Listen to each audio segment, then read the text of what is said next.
insha Allah ta'ala wax badan ayaa kaga bogan doontaa janalka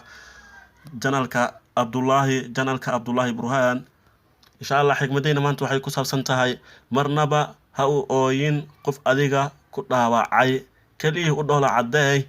dhehna waad ku mahadsan tahay sida aad fursad igu siisay inaan raadiyo qof adiga ka fiican xigmadeyna maanta waxa ku saabsan tahay qof aad xariir isla leeyahdeen oo kadibna xariirkii iyo balantii isla leeyahdeen oo ka baxay oo kugu boodi balse way jiraan dhalinyarada inta badan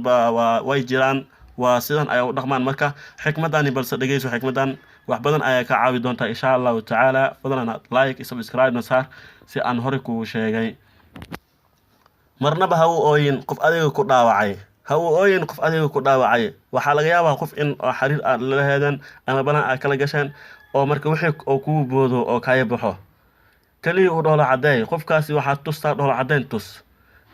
qofkaasi dhoola cadeyn tus waad ku mahadsan tahay saxo sida aad fursad igu siisay inaan raadiyo qof adiga ka fiican u dheh hadalkan balse socdaalkan si wado waayo wax kasta wala arka dhulka isdhigin isliidin war waad fiican tahay waad sareysahay qof xushmad leh ayaa tahay ibn aadan ayaa tahay ma sha Allah qofka ugu fiicnaa ayaa tahay qalbigaaga khayr u sheeg balse waxa laga yaabaa dhalinyarada qaar ama dadka qaar rag iyo dumar markii oo qof xariir oo kaga baxo inay qandha qabato ama inay xanuunsadaan balse qalbigaaga khayr u sheeg isbahdilin waad fiican tahay qof ma sha Allah tahay boorka iska jab socodkaaga sii wado insha Allah ta'ala walaalkin Abdullahi Macalin Yacquub maanta waxa jeclaysay in muuqaalkan idin la wadaago fadlan aad ku cusubtaa like iyo subscribe sar jamca wanaagsan